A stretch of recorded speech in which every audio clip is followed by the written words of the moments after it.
All right, welcome to the Borderlands Trail and Ultra Running Podcast. My name is Josh. Here we go. Borderlands, somehow we're still not learning.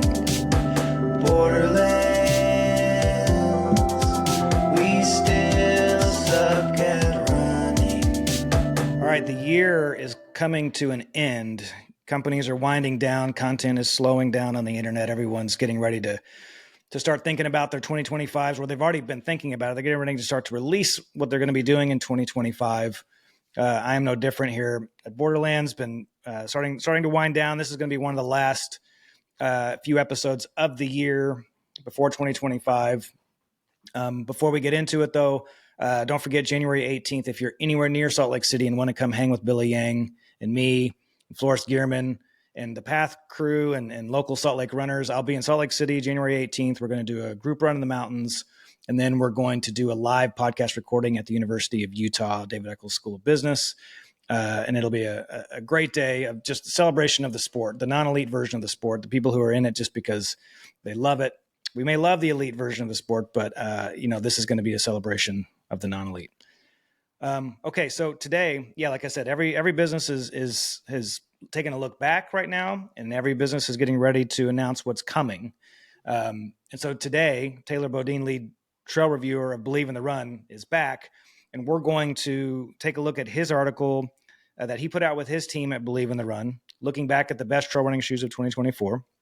And then we're also going to look at an article that by the time this goes live, that you will be able to check out. It'll be in the show notes of 2025, the year that's ahead of us. What's happening in shoes? What's happening with these brands? What do we have to look forward to? What can we get excited about? Where's the mystery? Where's the payoffs? All that sort of stuff. But before we get into it, Taylor, I'm glad you're with me again. How you doing? I'm doing good. Thank you. I'm good. I'm excited for this episode. I feel like it's been, a whole year of like coming into it, but just such an exciting time, like you said, on all sides of the sport. And from the gear side, it's just picking up year after year after year because their sport is growing so much. So I feel like when we kind of bring out these best in gear awards, it's really as a celebration of our sport as a whole, because if there's innovation happening in it, there's growth happening. And so we're seeing that. And that's a great way to put it, because I was going to say that all these year-end review stuff, on some level, sometimes it's for those of us who are creating the content. It's like there's some nostalgia mixed in. There's some my goodness, look at where we were January 2024. What were we thinking we were going to do? What was the possible scope? What was in the realm of doability? And did we do it? And we did it. And here's a recounting of that. And but I think and those are great, and those have their place. And that's what Brian and I did on an episode of Bad Runners Take. We just kind of looked at our year. What did we love about 2024 in trail running? But yours, as you just put it really well, is like there's the look at shoes and the development that really is that's an avenue to celebrate the year that we had, because so many of us love shoes. Well, and we feel pretty strongly at Believe in the Run that the gear that you're putting on is going to really alter your experience. And we want running to be the best experience possible, no matter if you're out there for 100 miles or, just going straight up doing a VK. It doesn't really matter. And especially those training days, right? Like those are the days that really matter. The overall experience. And we can nowadays shop for the experience we'll want, basically. And so that's kind of what I imagine this episode will be, of kind of enlightening consumers, because we've talked about it in past episodes of, even before I was doing this gig 5 years ago, I was basically a one shoe kind of guy. I had one shoe that I needed for it to be able to do a bunch of different things, including race day.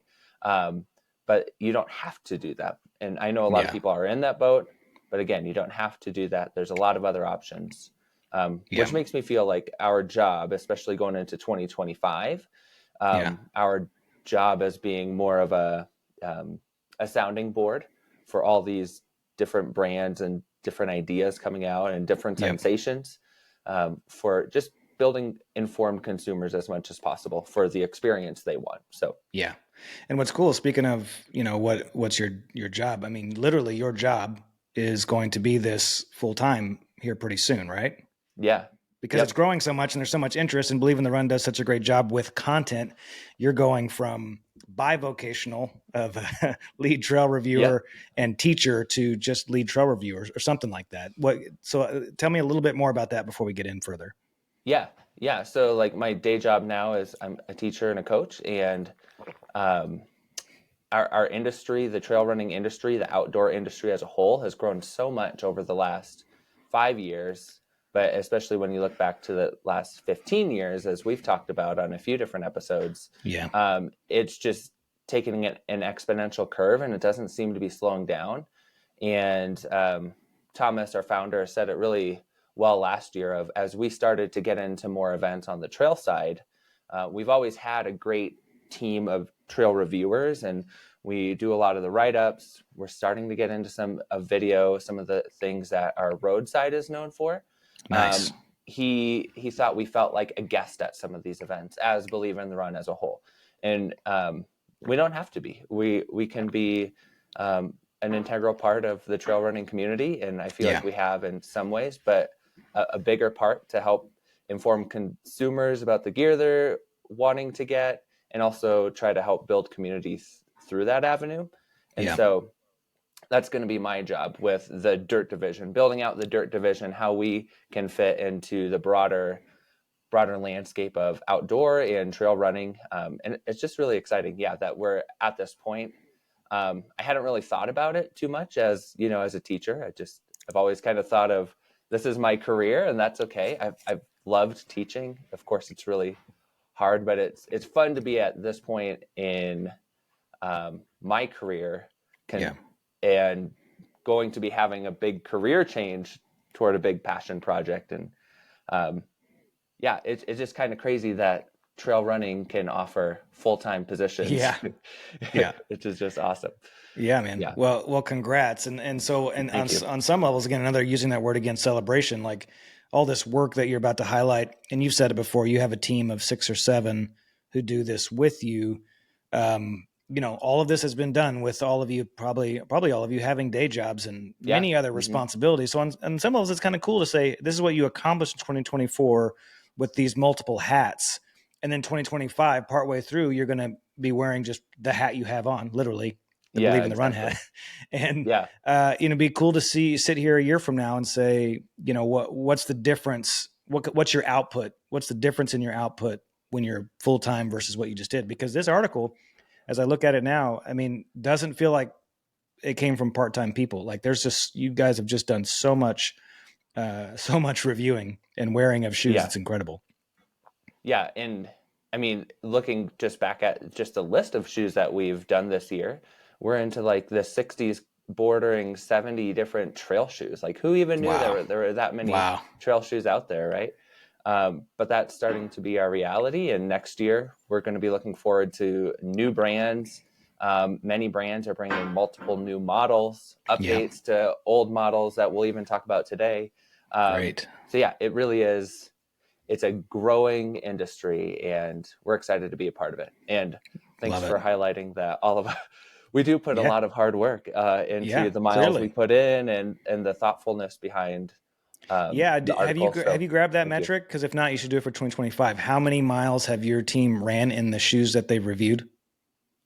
That would be incredible. Because at minimum, and usually most runners get more than this, at minimum we say 20 miles per shoe. 20 trail miles is good. Yeah, per shoe. That's crazy. Yeah, and so and a lot of people will get like 30 to 50 miles in a particular shoe just because we want to give it a thorough test. Yeah. And so, it's a lot of hard work. And that just this last article, being a full-time teacher and husband and dad, it was like weeks incoming of putting that together and talking to all of our trail reviewers, our overall votes for this and that. And there is some subjective nature to all this, of course, but we try to be as high level as possible when we bring these together. So I mean, there's this idea that like that beauty is in the eye of the beholder. Like, who's to say what art is good and what art isn't? But to some degree with shoes, there could be that same thing of like, well, how do you actually like, isn't it really just if the person likes it? But really a great artist, there are things that make a great artist a great artist. There are things that they do that make them can make them objectively great, if not, only subjectively great. So as you're reviewing these shoes, like there's like a lens that you have to be looking at this through, because you're not thinking necessarily as much about you as you're thinking about the end user who's going to buy this shoe. Yep. And you're trying to help them prevent regret. You're trying to help them prevent wasting money. And on the same level that serves the company, because then they get a return of a used shoe, and there's all these buyback issues, and there's so many things that are a good reviewer can help with. So where do you want to start by tackling this article from last year? Do you want to start from the bottom and work your way up, or the top and work your way down? Well, let's start from the top, just because a lot of times when we look at the top, the high performance, that's the type of technology they want to be able to trickle down into the rest of the shoes. And one thing that I just want to hit right away is that just like on the road side, you might have your race day marathon shoe. You might use a different shoe for a race day half marathon or 5K, something that's lighter, a little peppier. But those aren't the only two categories. Of course, there's the daily trainer, but within the daily trainer, there's a few different categories too. You could have a super trainer that's closer linked to the race day with some sort of plate and a high energy foam, or you could do a trainer that's just meant for low and slow. There's a lot of different options, and in the trail running space, I would say those options are expanded even more because we have the terrain specific, and overall fit is really important for depending on the terrain. And then you have to consider the outsole and just all of these different measures we're looking at. And so it creates a few different categories that these brands try to create a shoe for. And so you have everything from the speedy technical shoes that you might take up a mountain on a race, or you have the easy door to trail shoes that are meant to cross a few different types of terrain. And so there's just a lot of different categories to consider. And so that's reflected in our article that we have, I'm just going to go through them real quick. Yeah. We have our overall. So we have our reviewers talk about what overall was their favorite shoe, the best experience for them for the year. And so we have that category. Okay. And then we go into, let's see here. Then we go into like the best overall trail shoe. So just what would be best for a lot of different conditions, a lot of different uses. We have the best max cushion shoe. We have the best technical trail runner. We have the best door to trail. I like that category. Yeah.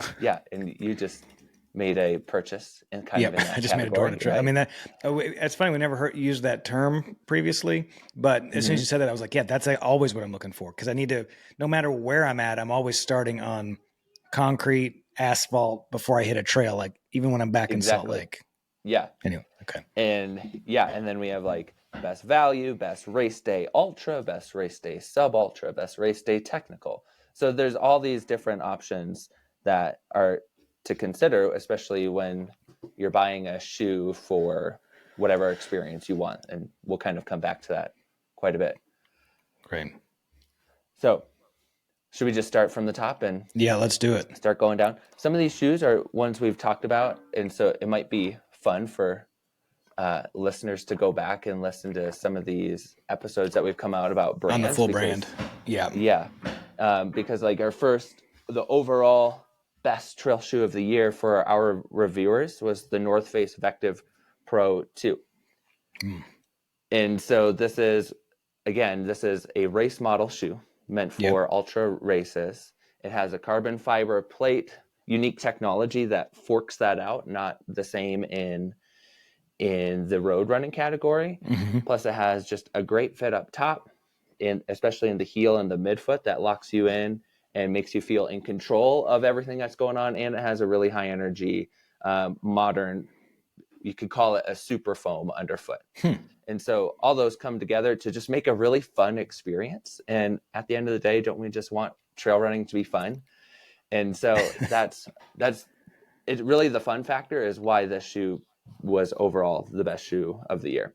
And so, yeah, that's what our trail reviewers loved about this particular shoe. We did a big episode on the North Face. Was that our first one? Or we did That's what I was Solomon's just first, trying to remember, if that was our first or if it was our second. Solomon might have been first.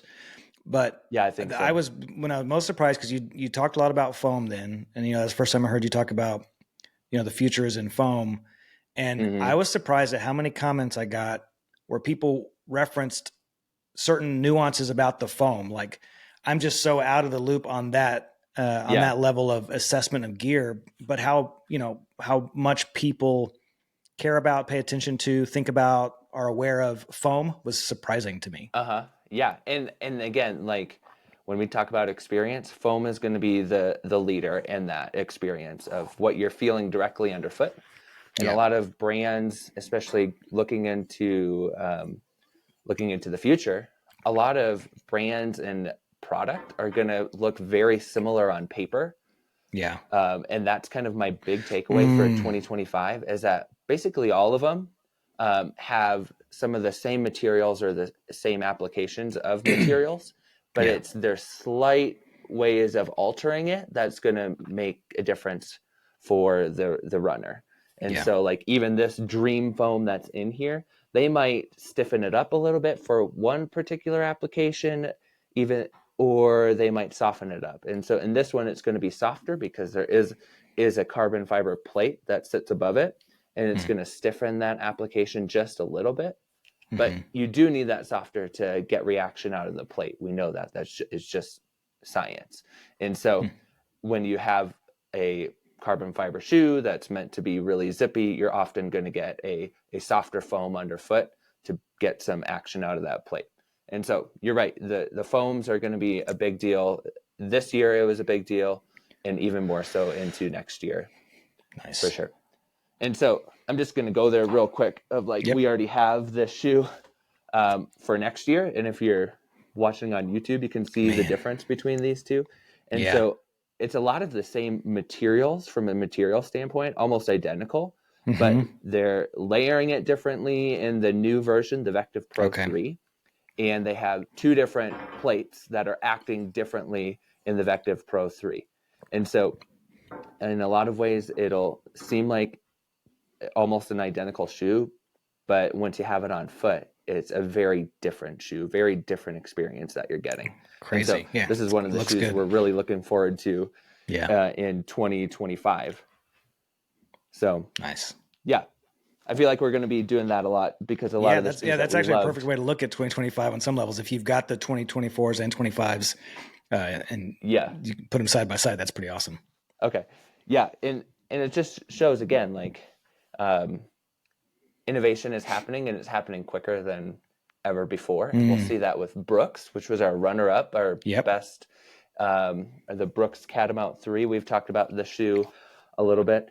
The Brooks Catamount 3 was our runner-up for the overall trail shoe of the year, but also took top of the stand in the do-it-all category. And so, and which is interesting because usually we think of it as like, again, the race day, and this is a race day shoe, but in terms of wow technology, it's not all there, but they just bring it together in a really nice way, the technology they do have.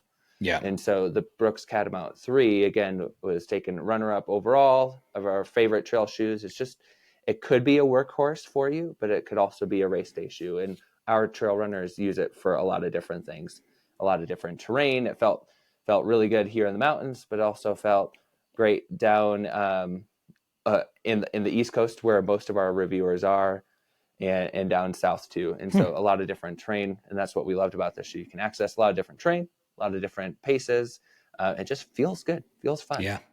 I actually saw one in person just like a day or two ago at one of the running stores here. It looks really good in person.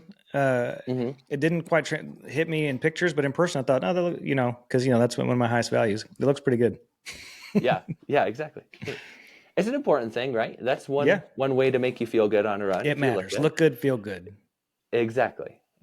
And so you'll look good, feel good, and perform well in a shoe like the Brooks Catamount 3. Nice. I put it in our article for the 2025, but if we were to do cross-country scoring Mm-hmm. on our best in gear 2024 shoe reviews, if we do cross-country scoring, which if you're not familiar with cross-country scoring, you score basically the place you get. And Mm-hmm. so like if you got 5th place, you would get 5 points. If you got 20th place, you get 20 points. And so if we took all the categories for our trail shoes, Brooks would come out on top as the top brand, Really? which is I love that. crazy. I mean, scoring it like a cross country, that's really Yeah. funny. So I like doing that to like UTMB and big races to see what brands are coming out on top. And so Yeah. I just kind of did that for our shoe review to see what brand came out on top. And Brooks, and that the company that we said as like our big conversation around Brooks as a brand was like, just keep it going. Like you have some Yeah. good things, but keep it going. Nothing necessarily super wow factor again, Right. but obviously good enough to win out on our best in gear awards. And second was Yeah. the North Face. So also a brand we're kind of surprised. If you look back 5 years know. ago, we'd be like, Yeah. you're writing a fable here. And so it's just an interesting thing to look at. And Brooks for 2025 is coming out. We talked about how, which I'm just going to say this, they listened to the podcast. They Yeah. listened to that podcast and I'm they blown said, away. we nailed it. We nailed exactly how the past has been and looking toward the future on what they need to do. And so they're putting pedal to the metal. So 2025, they're having updates to like this Brooks Catamount 3 is going to have a Brooks Catamount 4, which looks amazing. Like that Really? might be the shoe I'm looking forward to most next year. Whoa. It's going to resemble some of their Hyperion road shoe a little bit in terms of getting a new foam, Cool. a lighter upper, and they're being more thoughtful with how they use this Skyvault plate in here for both stability and propulsion. And so Okay. it'll be interesting to see all that technology come together. They're also updating the Caldera, and we have some YouTube videos that are highlighting all this on Believe in the Run's YouTube. Okay. Great. Yeah, I'll link If those. people want to see all the upcoming shoes from a particular brand. And they're also, this is crazy, that shoe that Scott Jurek, we talked about, kind of started it all. The Cascadia is in its 19th edition. Wow. I'm actually really excited to get in it. In the past, people are often asking, like, do you ever give a shoe a bad review? And it's been hard in the last 5 years because there's just so many great things, and brands are creating products with such a specific description to it. So I weigh it against the description, and there really haven't been many bad shoes overall. But the last 2 shoes that I gave really poor scores to, both of them were Cascadias, like 4 years ago. And now we're here and going into 2025, and it's one of the shoes I'm most excited about because they're bringing a lot of innovation across to it, and not just that it's getting the modern take, it's that they're really trying to maintain what it's always been, but think of the consumer's experience in that, giving them kind of the best, bridging on premium experience with that. So I mean, that's got to be hard. So will this one be version 19, or that shoe has been out for 19 years? So this will be version 19. Both. Yeah. Wow. Well, I mean, that's got to be hard. Like it's 19. Yeah, it's the 19th edition, but they don't always come out with one. I think in our video they said it's the 19th year, but it's been more than 19 years, I believe. Wow. Yeah, because I think about how can you iterate 19 times, and I think probably, and this is probably because I'm not a product person. I'm sure a product person would, they're thinking 3, 4, 5 iterations into the future, and they're trying to position that shoe for what it's going to be like in 5 years from now. So they add a feature that's not that great now, but compounded over 3 or 4 years, it's going to be great. 19 years that's hard. So, I mean, and special, especially for our young industry. Exactly. And with that shoe in particular, just like the Speedgoat, like it hasn't changed. If you consider the first versions to now, it's changed. but over year to year to year, it doesn't change that much because it's amassed a following, a kind of like a cult user, you could say. Yeah. And just Yeah. like the Brooks Ghost, they're doing just fine selling just Brooks Ghost. They don't necessarily need to have Yeah. any other shoe on the market if they didn't Right. want to, because Right. so many people will buy that. That was the Brooks Cascadia for a long time. And so they really don't have to innovate, but it shows a lot about what a brand wants to do in the space if Yeah. they are trying to innovate that particular model. And so they're really excited about 2025, as am I for Brooks, but they said, just wait, 2026 is really our year. Oh, so there it is. And There's my so, point. Like they're positioning exactly. themselves. They're on their Yep. way. Okay. I like that. Yeah. And New Balance said that too. 2026 is our year. There was another brand that was kind of going that way.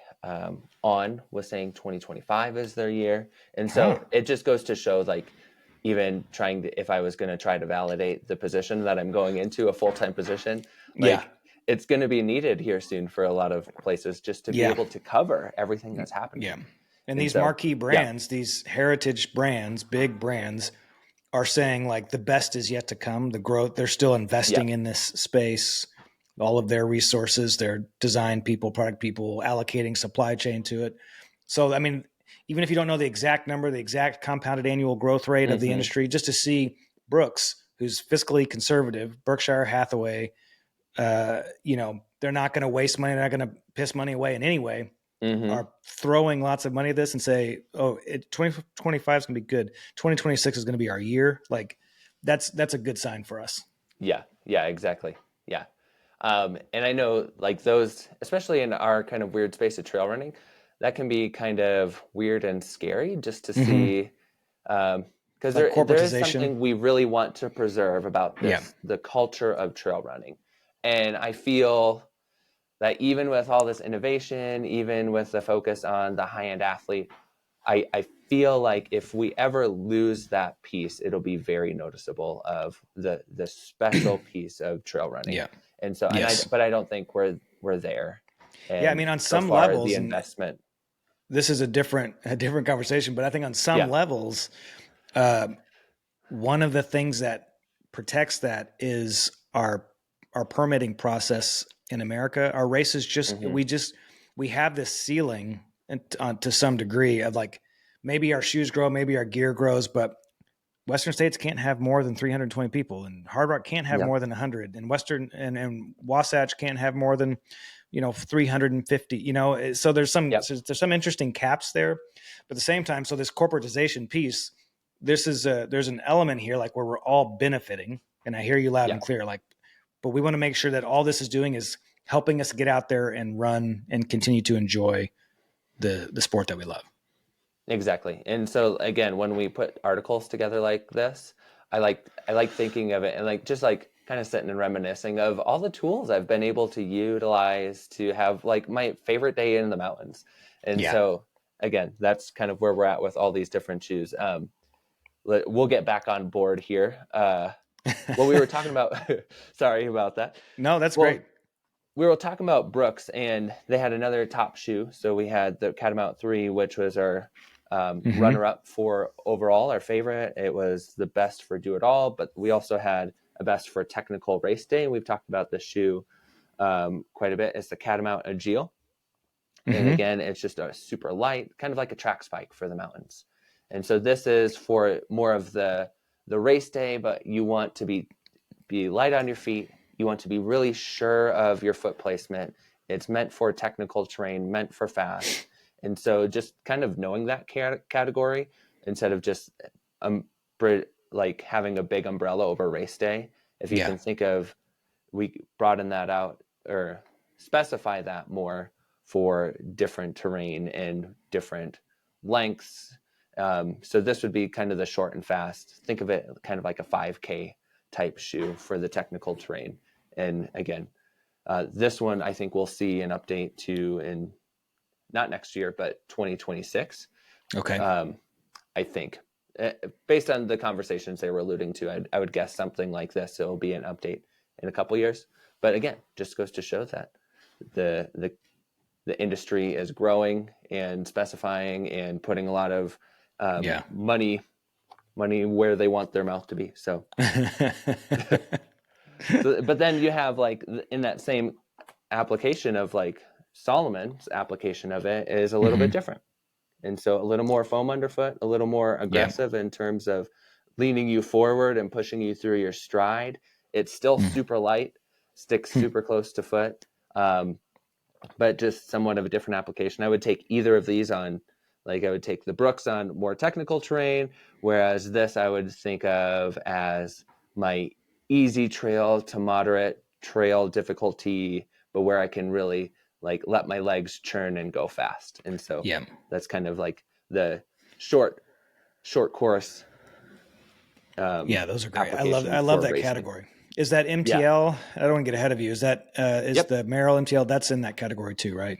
It could definitely be in that category for a race day shoe. Yeah. For us, this was our runner up for a technical train. Okay. Just an overall, like if you're, it's more versatile than those two shoes. I would say it has more underfoot for protection. It has a wider base. You can definitely use this for race day. I've used it for race day this year.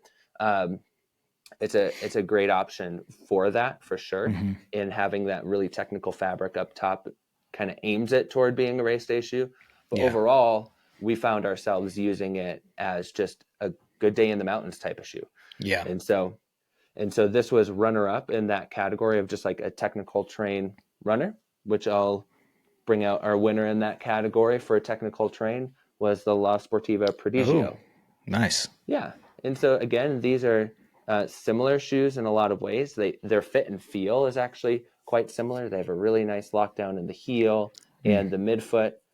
The forefoot, I wouldn't say is generous for a technical shoe. It's not typically going to be a generous forefoot because you do want it all just to stay closer to foot so you can be confident in what you're doing, whether going uphill, downhill, on the side of a hill. That's one of the things I test quite often is how does it feel on off camber terrain.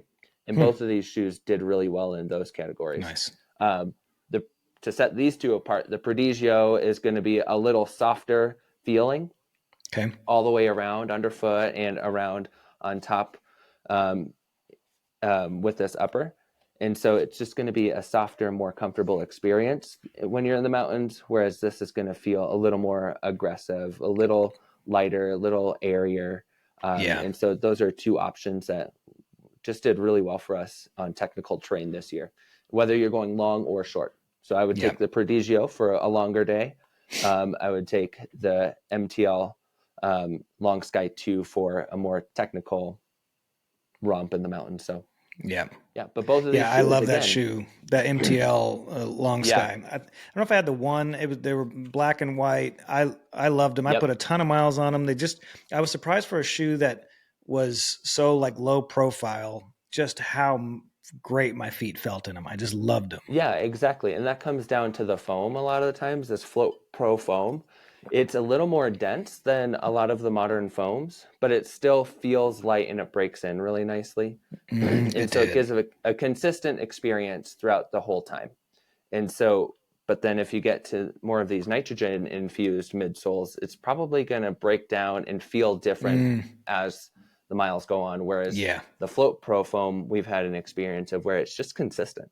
Yeah. And so, and I love that about this shoe too. It's just a great option. Both of these shoes were also in our kind of do it all category. They could easily be a shoe that you pick up for all day, every day on any type of trail. Nice. But they also were specifically made for more technical terrain.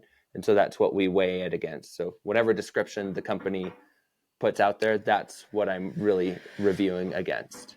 And then we can place it in these different categories of what it could be used for as well. Do you know the future of either of those two shoes or brands going into next year? La Sportiva is investing a lot right now in Cirque Series, and I saw that it just renewed or just came back to Leadville as the title sponsor. So they're throwing some cash out. Yeah, and what does Lavaredo in Italy? They've been the sponsor. I could see that. That makes sense because La Sportiva is an Italian brand, right? Yep. Yep. Yeah. Exactly. And so, yeah, so just kind of going into 2025 with the Prodigio line specifically, there's the Prodigio Pro, which is kind of their race day shoe. They're taking the same last, they're making it lighter. This is like even in hand, like this is a fairly light shoe, the original Prodigio. Yeah. But the Prodigio Pro here is like noticeably lighter. So that's one thing. They're making it lighter. They're giving it more cushion underfoot, but they're using the same last so that hopefully you can take this on a lot of the similar terrain, but just focus more on race day, faster terrain with the race day shoe, the Prodigio Pro. And so that's another shoe that I've had it here for a few weeks, and I should just show you my corner over here that I'm hiding of boxes and boxes and boxes. But this is one of those shoes that I'm like, I need to get these few reviews done, and then I'm going to put a ton of miles in the shoes because it just feels so good when it's on foot. So it's an exciting shoe, and it's a race day shoe that says they're being intentional about not putting a plate in the mix. Oh. And so it's just the foam, and they have really quite aggressive grip for a race day shoe. Oh, it looks good too. Yeah, exactly. And then a lot of brands are going to be using this like wiry TPU or TPE material up top. And so it's mapped really closely to foot. So this, I would imagine, is going to be a favorite for a lot of people, race day, long ultras, but it's also going to feel really good as just a daily trainer probably. And so I'm really excited about that for sure. Yeah, I think we've dreamed about this before, but I think, as we get into 2025 to do an episode of like some top European brands that Americans don't know that well would be fun. And I think La Sportiva, is toward the top of that list for me. I've seen it. I mean, thanks to Anton Kaprichka, I've seen it, but I don't know, I'm not familiar with it. And I think, it just seems like just this moment here, just really interesting looking shoe. Great shoe. Yeah. And I live in an area in Estes Park where there's a lot of hikers, a lot of climbers. And so they know La Sportiva as being a kind of a standard boot or a standard approach shoe. Yeah. And so I see La Sportiva a lot, but rarely La Sportiva in the running department, unless you go down to Boulder. There's a big contingent of La Sportiva folk down there. That's where their North American headquarters is. And where like scrambling and running intersect really well. And so you might see it there if you're in Boulder, but in terms of just general running shoes on the trail, you don't see a lot of La Sportiva in America. But I would hope, and I've seen it at the race that I've been at this year, like going to Speed Goat this year, I saw a lot of these La Sportiva Prodigio shoes, a lot more than I thought I would. And so it's just a great shoe overall. And I would hope that people would give the chance for something like the La Sportiva Prodigio Max as a race day shoe, because it just has pretty much everything you'd want in a race day shoe, at least on paper. It's light, it's cushioned, it's highly energetic. You have a great fit on top. And of course, I haven't done the review. This is what they're saying. So hopefully that's the case. Hopefully it holds up. That's what a lot of people would want. Yeah. And so it's exciting to look toward the future. All right, so what's the best max cushion shoe? Yeah. Because I have a question about it. Yeah. So our best max cushion shoe for our trail reviewers, I'm going to bring out both of the max cushion shoes that we voted on. So our best max cushion shoe overall was the North Face Alta Mesa 500. And so this is a brand new shoe as of this year. It has that big slab of Dream foam and pretty much nothing else. And so that you're getting all that foam directly underfoot. And that's the big reason for this being our best max cushion shoe, just because this foam is so versatile. You get some bounce, you get some cushion, you can take it on easy to moderate trail. It has a more subdued outsole so that it's easy to take. Like most of my runs, I'm on kind of like ranch land back here where I just take gravel road to the nearest trail, and this works really well for a lot of applications. Yeah. So do you have a question before I show the other one? I didn't want to interrupt you. So I was going to buy that shoe. That was a shoe I was going to buy. And, I'd had all this anxiety. We did it in an episode. And I went in to the North Face store ready to buy it. And I go in and all they had was a Alta Mesa 300. And the price was really low. And maybe you're shaking Yeah. your head and that's why it was low. I was like, okay, this is great. But Taylor's never said anything about a 300. I'm not doing this. And I go back into my anxiety cave and reemerge with 50% off Zagamas from Nike. Yeah. Ridiculously happy. We can talk about that another time. Yep. So 500 versus 300. Why shake your head at 300? What's the difference there? Well, the 300 has a different foam, and so it changes the experience right off the top. It's a traditional EVA foam, which you're going to find in like the Hoka Speed Goat, the Brooks Cascadia, those kinds. So it entered that category of trying to be a do-it-all, and it did fine for that, but it's not. There's a whole lot of other shoes that I would recommend before that in that same category. Okay. And so, yeah, I'm not saying it's a bad shoe at all. That's what Zach Miller ran his last 35 miles in for his his most recent UTMB success. And he likes it. It's stable. You can take it on more technical terrain than this version of the Alta Mesa. Okay. And so there's just a bunch of other shoes I would recommend before it. And I'd like to point out, because I saw the 300, I was like, it was like 125 euros or something like that, 125 bucks. bucks. $130 in the US, I think. And now I'm looking at that thinking, that thing does not look like it would be $155. Maybe there's no carbon plate. Why is that not 250? Yep. That looks like one of those $250 type shoes. Yeah, it really does. There's no plates in here. There's just basically a big slab of Dream Foam, which that's what the North Face going forward. Everything is getting the Dream Foam treatment. Okay. And so every shoe that they have coming out, the Alta Mesa won't get an update until after 2025, but it will get an update. But the Dream Foam, it just ticks a lot of boxes. It's kind of like Brooks is really riding their nitrogen-infused foam, and for good reason. Every brand is having their foam, but the Dream Foam for trail application just had my number in particular, and a lot of our viewers have really loved it too. And so you get a lot of character out of it. It's lasted for a long time. This is the shoe I put more miles in than any other shoe over 2024. It's just easy to throw on, feels good for a lot of applications. Just a good feel good shoe. And that's what you want out of a Max cushion shoe most of the time. You just want to feel good. Max, he runs with Satisfy. I hate that I can never remember his last name either. Exactly. But he wore this. This was his shoe for Moab 240. Okay. Yeah. Really? And so based on recommendation, and he took it. I'm pretty sure, I can't remember don't quote me on this, but I'm pretty sure he said he had this shoe the whole time.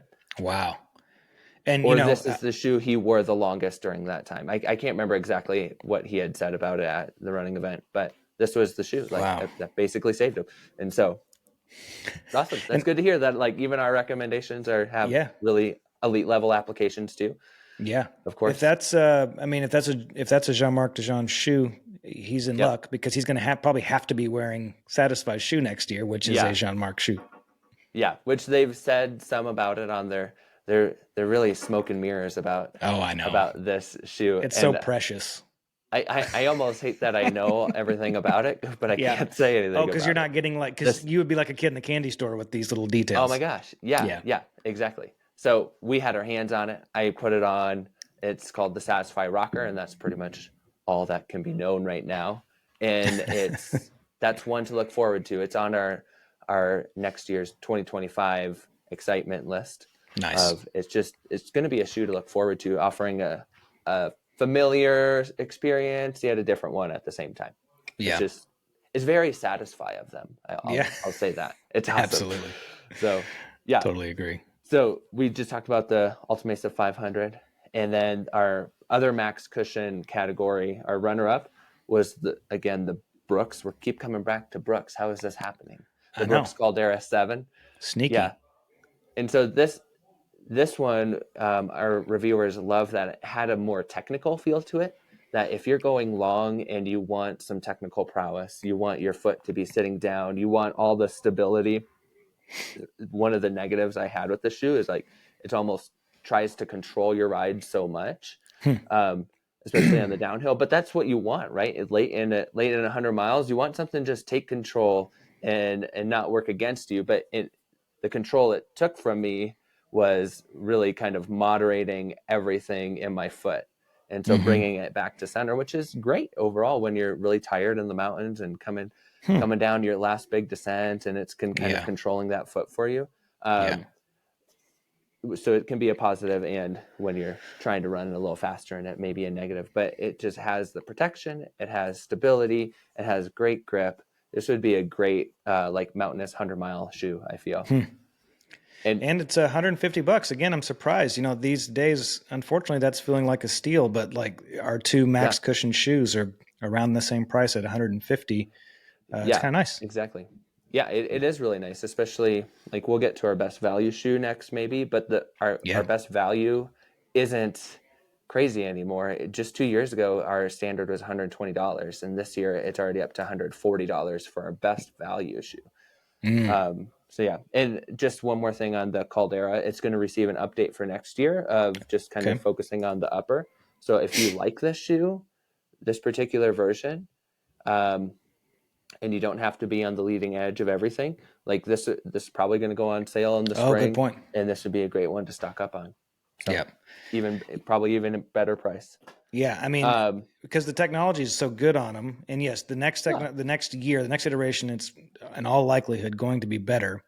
But as I'm living with these Zagamas that I just bought, I'm super happy with it. At the time, they were the cutting edge technology, like because mainly I just want to be out running, and I needed to just get out of the headspace and the anxiety of trying to pick the right shoe. I'm so happy. And, you know, the technology is incredible. And I'm sure the twos would have been better, but I have the ones.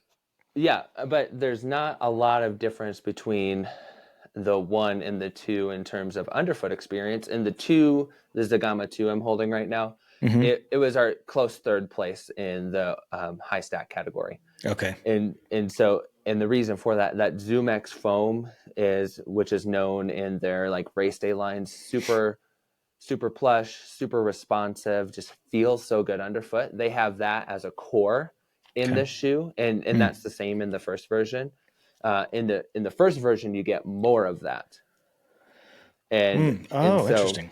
And then they have a different foam that's firmer that wraps around it. Okay. And so, and that type of technology of having a softer, more responsive foam in the middle and having a firmer one on the outside is fairly new in the industry, and we're going to see a lot of that going into 2025 on how they place and put different durometers and different foams to get a certain experience. But yeah, there's not much that feels better than the Zagama underfoot. It just feels so good. It does. And I lucked out. Where, yeah, we didn't talk about it. We didn't talk about it because we were talking about like your races, right? So I went to the Ultrafly that has more of that ZoomX foam. Yeah. But yeah, I mean, this will serve you well too, because it does have a broader forefoot than compared to most Nikes. It's still fairly average. Do you feel that? I mean, in terms of like, I just went out and just like ran fast and just had a good time in them, and my feet, like they splayed really nicely in them. I didn't feel like some of the pressures I would feel of a tighter shoe. I was just really happy right out of the gates. Exactly. And so, yeah, it is a broader forefoot, just like the Ultrafly was too. Okay. And it's a softer engineered mesh up, so it will expand a little more. Yeah. And so it's kind of weird to me that they called this the Zagama. They probably should have picked a different race, because the Zagama is fast, steep, muddy, technical, and I would never take this on that. I love that. And so I just wish they went with a different name. It's a cool name, but I would never take this on that terrain. That's hilarious. Overall, yeah, for a door to trail shoe, the Zagama 1 was our door to trail option last year, I believe. It was either high on the 2023 max cushion shoe or door to trail. I'm having a hard time remembering where, but it was on there, that first version. Nice. So, all right. What about your best road to trail shoe? Best road to trail shoe. That's what you called it. Our best road to trail shoe, and I just did a video of this for Craft, and it had me reminiscing again. I love being able to come back and like reflect on all these. Sometimes it's hard to remember it, because I had this last winter, almost a year ago. It's the Craft Explorer Hybrid, and so what I was kind of talking about in this video that I made was that this category, door to trail, is so new. It's Yeah. just a couple years old. And with that, in 2024 and 2025, basically every brand is going to have an offering in this particular category. Whether you call it gravel, whether you call it door to trail, they're coming with their own ideas, their own what it should look like, what it should feel like. And so Craft was one of the first ones to go into this gravel or door to trail category. Yep. And this year, I thought that's what they were going to try to own, because a lot of their shoes are kind of centered toward that, the gravel, the door to trail type of category. But this one, the Craft Explorer Hybrid, we're coming back to the foam again, because the upper is actually, if you're taking this on more technical terrain, it's not going to be what you want. Let me say that. Keep this to the gravel, keep this to the lighter end of the trail, and you'll be very happy because of even the seeing underfoot you handle that upper, it looks very flimsy. It's very flimsy. And so in some ways that feels good. It's really light, comfortable on foot, almost sock-like, but it doesn't keep your foot over top of the foam where you want it when you get to the more technical stuff. But that's okay, because this is meant for door to light trail. Yeah. And if you keep it there, you're going to be very satisfied.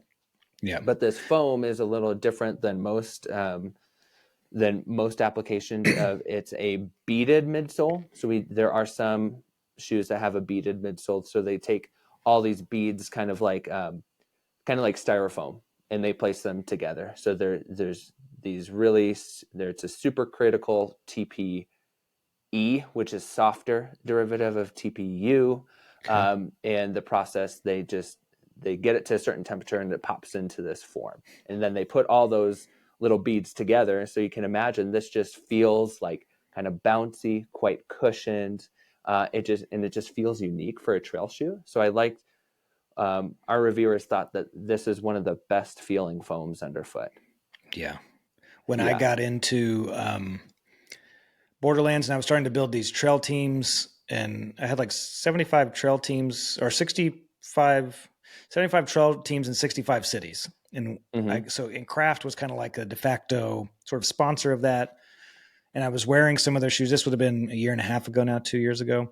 And I just really, design matters to me. They're a Scandinavian company, and it's in their design, in their ethos. Totally. What I learned when I was in Sweden is that maybe the locals see Craft as an old 80s brand, an old school, but for me, having never, I was introduced to Craft through their shoes, through Rivs, in the last few years. To me, they're just cool. Yeah, they do certainly have the coolness factor, and the coolness factor is going to go up for these shoes too, really, in the next coming years. So there's a few shoes that they're coming out with that take some of the things we loved most, but it seems like they're really listening to the consumer and to reviewers, that this shoe is going to get a pro version of it, and it's almost solely focusing on the upper and a better lockdown and more material. And so that's exactly what I want out of it, because I'd love to take this shoe for hours out on any trail and this underfoot experience, because it's really wide, it's quite stable, it rolls really nicely through your stride, whether I was on pavement or not. And then this Vittoria outsole, which is that's cool. It's like a bike tire brand. Okay. They really have a really unique take on look to on tread, because they want it to be able to go across different surfaces really well. And just think of it as like a fat tire bike. That's basically what this shoe is. Oh, that's cool. That's a good way to talk about it. Yeah. So Craft, they're a brand to definitely keep your eye on in the future. Again, I love their aesthetics too. And even if you look at our house, the Swedish aesthetic is there. And so I love this. Well, okay. So as we start to wind down here, I want to make an observation on the whole list, and we can get back into individual shoes too. Here's an interesting observation. When I look at your stats that you've brought before of shoe counts at UTMB, Western States, compared to what I'm seeing in your best of, it's really interesting to see, most notably, the absence of Hoka, with the exception of the Tecton 2. Yep, that Tecton X3, which to be fair, it was it wasn't, it was in our top 3, but it wasn't in our top 2 for race day shoes from our reviewers. And so I put it on there personally because I felt like it offered a slightly different experience than the ones that won out, which was the Adidas Terex Gravic Speed Ultra. Such long naming. They could use some work in their naming department. Yeah, exactly. And the North Face shoe that we've already, the Vective Pro 2. So those were the ones that won out. And even if you look at podiums compared to the Tectonics 3 itself, the one they came out with, not necessarily the 2.5, which a lot of their athletes are wearing. Like the Terex shoe and the North Face shoe probably have more elite podiums this year, especially compared to the Tectonics 3. And so, I'm sure a lot of people pay attention to that. I've never really thought about that. My head's immediately gone to like overall shoe count, but podium shoe count, that's interesting. Yeah. And we know that's the tip of the spear, but that's where a lot of the innovation comes from too, that trickles down. Yeah. And so, it's just an interesting, but you're right. There wasn't even another Hoka shoe on there. And that's not necessarily saying that since that brand is absent on our list, it's not saying that they have poor offerings or anything. It's just nothing that really rose to the top in their particular categories. Yeah. And so. All right. 2 other brands I want to make note of. Yep. Again, a higher shoe count, but not present really here is Altra. And we haven't even done an episode on Altra. They warrant some attention. Their stories interesting, if not odd. But they did make a presence on there with which one was it? The best surprise trail shoe, and one that I've never even heard of. The Experience Wild. Yep, the Experience Wild, which was their first trail shoe with 4 millimeters worth of drop. Whoa. And so, okay. And so we know Altra as being like, they have their Ego foam, and they also have an Ego of maintaining that 0 drop from heel to toe. Yeah. But this year we've seen both road and trail offerings that have their Experience line is what it's called. So it's going to have 4 millimeters of drop from the heel to toe. So it has a little bit of drop. And that's something that we've just kind of thought about over the last, especially like 3 years ago, when they have had more offerings, more exciting offerings. Like the Mont Blanc. They have the Ultra Mont Blanc, which is like their race day shoe. And now they have the Mont Blanc Carbon and stuff like that. That was one of the best overall feeling shoes. Like that foam and just the upper fit and everything was so good. But only a select people are going to be able to wear it because it was 0 drop. If they had that shoe with 4 millimeter drop to alleviate the Achilles for most runners, that'd be one of our top shoes still, I'm sure of it. And so it's just interesting. But this one came in, and I think partly because of the 4 millimeters and partly because of the foam underfoot just felt good for a lot of different things. Overall, it's just a really comfort oriented shoe. You can see that I don't know if you can see, see that I have a lot more miles in it than it would show on my Strava because I wore it around a ton. I wore it for teaching, wore it for coaching. I wore it for mowing the lawn, like basically anything. It's just it feels good. And so that's one of the reasons why it was just a surprise shoe. Yeah. And I'm skewed because I'm, I became a runner in Utah around the time Ultra was really getting going. And I mean, 90% of my friends were in Ultras. Totally. And I mean, to me, like I wore, maybe was it the Lone Peaks? I think I bought several pairs of the Lone Peaks. Yeah. I think that's what it was. I mean, probably 5 or 6 pairs before the Achilles thing just became a little bit too much for me. And so to hear the 4 millimeter drop in Ultra, even though they're, no longer really a Utah company, though Brian Beckstead still lives in Utah. So that's cool. I'll take that. Yeah. It's interesting. I mean, because the shoe count's high. Again, I'm just thinking of shoe count compared to best of, and maybe that's more of a discussion of brand loyalty to a degree, or, just how everybody can be different. In some ways, for sure. And I know we talked about having like an Altra and Topo Athletic episode. Yeah. And so like Topo Athletic, the Ultra Venture 4 was one of our top shoes as well. It was a runner-up in I think it was the Door to Trail category. And so this has some similar, this also has think it's 5 millimeters. Yeah, this one has 5 millimeters of drop compared to that shoe we just talked about, the Experience Wild. Both of them are going to have a more anatomical shaped, foot shaped toe box. Mm-hmm. So they share a lot of similar design principles, but it really comes down to, overall fit. A lot of people have in recent days left Altra for Topo Athletic because it has had some drop. They offer zero drop, Topo Athletic does, but they also offer options with low drop. So the 3 to 5 millimeters. And so I see. That's where I was kind of hinting with that ego with Ultra that I think they're coming back on it. Like, there is space for a little bit of drop even within our line, within our design principles. Even as their idea is that it's going to help you access the zero drop eventually. And so I'm glad that you brought that shoe back up, because I did have several people after our last episode reach out to let me know that it was DSW is who owns them, not Deckers. Okay. But some people, I think 3 or 4 people reached out would like it. DSW.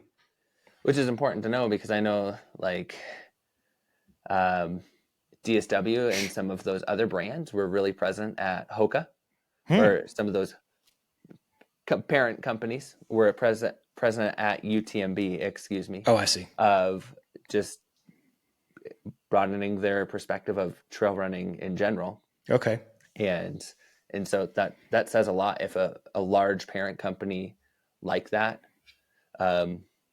is present, it's going to probably mean good things for the future of at least investment into our sport. Yeah. So, but another great. One last question, and I think we've got content ready to go for our next episode to dive in deeper to 2025. But value shoe, I want to get that one out there. What did you rank the number one value shoe? Because I think some of us just want to get out and get running and spend the least amount of money and get the biggest bang. And this is the shoe that you think does that? Totally. This is the Salomon Genesis. And to be fair, there's a ton of shoes that fall into this do-it-all category, and the Salomon Genesis would fall into that too. So if you're looking for just a shoe kind of to do it all for you, there's a lot of shoes in that category, but also fairly close to this price range. The Salomon Genesis was at $140, or was it $150? 150 is what I'm seeing. Yeah, 150. Okay, $150. And why we say that as the best value for this particular shoe is because it has a lot of premium aspects to it. So like this foam underfoot is a really nice, soft energy foam. It's the same that was in their high-end shoes, the S-Lab Genesis, which a lot of people wear. Courtney DeWalter is probably the only name I need to say, and people are interested. And so a lot of their application to their high-end shoes boils straight down into this shoe in a less aggressive, less heavy on the wallet type of application here. And so they have this energy foam. It's softer, quite versatile. To have Matrix in a $150 shoe, that's this upper material, which is super, super tenacious, really light, and they can, it's a really technical woven fiber, so they can really map it to the foot really nicely. And so to have Matrix in such a low cost shoe tells that they're really going for quality here. And so, and then they also, so what you're saying with value is not so much, you're not saying it's the least expensive shoe out there. You're saying for what you're paying, you're getting the most at that price. Because another company who might have some of those features, you could be paying $170, $180, $220 even. Yep, exactly. Because a lot of the same features that I'm talking about would show up in this Merrell MTL Long Sky 2. It would show up similar types of materials in Anorta. I'm just looking around here, similar types of materials in a lot of different shoes, but for the price here, this normal Tomir 2.0 also has a similar style of upper, but not the same price as this.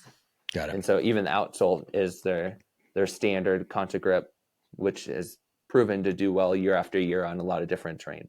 So it has a lot of premium-ish products. in one shoe, and for $150, you don't usually get all that.